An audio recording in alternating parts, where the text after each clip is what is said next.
നമസ്കാരം. Raf talk ഫുട്ബോളിലേക്ക് അവർക്കും സ്വാഗതം. ഇല്ല, ബാഴ്സക്ക് കടം വീട്ടി മുന്നോട്ട് പോകാൻ പറ്റിയില്ല. ഉവേഫ ചാമ്പ്യൻസ് ലീഗിൽ സെമി ഫൈനൽ കാണാതെ ഹൻസി ഫ്ലിക്കിൻ്റെ FC ബാഴ്സലോണ ഇതാ പുറത്തായിരിക്കുന്നു. ആദ്യ പാദം 2-0 ക്യാമ്പ് നൗവിൽ പൊട്ടിയതാണ് വിനയായത്. രണ്ടാം പാദത്തിൽ തുടക്കത്തിൽ 2 ഗോൾ മടക്കിയടിച്ചു, ഒപ്പം പിടിച്ചു നോക്കി. പക്ഷേ ലുക്മാൻ്റെ ഗോളിൽ പിന്നെ അഗ്രിഗേറ്റ് ബാഴ്സലോണ പുറത്താകുന്ന സ്ഥിതിവിശേഷമുണ്ടായി. 3-2 അഗ്രിഗേറ്റ് സ്കോർ. മെട്രോപൊളിറ്റോയിലെ തുടക്കം മുതൽ ബാഴ്സലോണ മികച്ച പ്രകടനം നടത്തി നോക്കി. പക്ഷേ ചാമ്പ്യൻസ് ലീഗിനായിട്ടാണെങ്കിൽ ഒരു റെഡ് കാർഡ് അതിപ്പോൾ ബാഴ്സക്ക് മസ്റ്റാ. 10 പേരായി ചുരുങ്ങിയിട്ടും ബാഴ്സലോണ തന്നെയായിരുന്നു കളിയിൽ ആധിപത്യം കാണിച്ചത്. എന്നിട്ടും പിന്നീട് ഗോളുകൾ നേടാൻ കഴിയാതെ വന്നതോടെ ബാഴ്സലോണ ഇതാ പുറത്തായിരിക്കുന്നു. വിവാദങ്ങൾ അവസാനിക്കുന്നില്ല.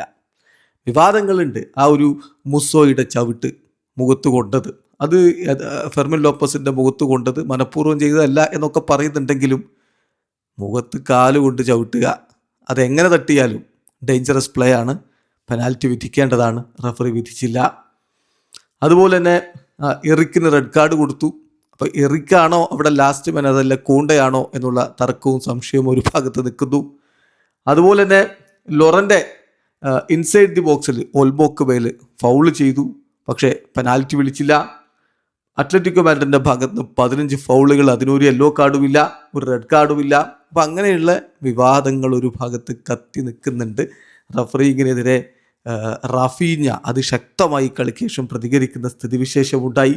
സംഗതി എന്തൊക്കെ പറഞ്ഞാലും ഇനിയൊന്നും പറഞ്ഞിട്ട് കാര്യമില്ല. ബാഴ്സലോണ ഉവേഫ ചാമ്പ്യൻസ് ലീഗിൽ നിന്ന് അഗ്രിഗേറ്റ് 3-2 പൊട്ടി പുറത്തായിരിക്കുന്നു.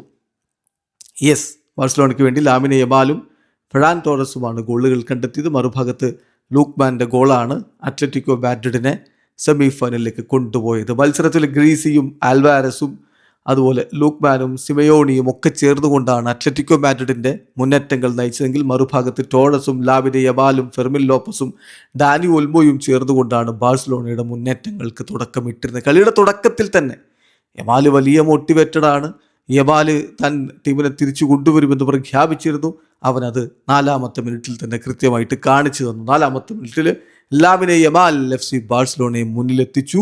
24ാമത്തെ മിനിറ്റിൽ ഓൾമോയുടെ അസിസ്റ്റിൽ നിന്ന് ടോറസ് കൂടി ഗോളടിച്ചപ്പോൾ 2-0 ലീഡ് എന്ന് പറഞ്ഞ ആ കടം വീട്ടിയിരുന്നു.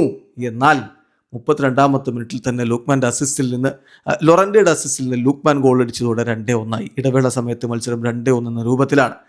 രണ്ടാം പകുതിയിൽ സിമിയോണി മാറ്റങ്ങൾ വരുത്തി. ജിയോ സിമിയോണിക്ക് പകരം ബൈരയെ കൊണ്ടുവന്നു. ലൂക്മാനെ പിൻവലിച്ച് നിക്കോ ഗോൺസാലസിനെ കൊണ്ടുവന്നു. അപ്പോൾ അങ്ങനെ മാറ്റങ്ങളുമായിട്ടാണ് അത്ലറ്റിക്കോ പിന്നെ കളിക്കളത്തിലേക്ക് ഇറങ്ങിയത്. ലെവൻഡോസ്കി ഇറക്കി 70ാമത്തെ മിനിറ്റിൽ. അതുപോലെ റാഷ്ഫോർഡിനെ കൊണ്ടുവന്നു ഫ്ലിക്ക് 70ാമത്തെ മിനിറ്റിൽ.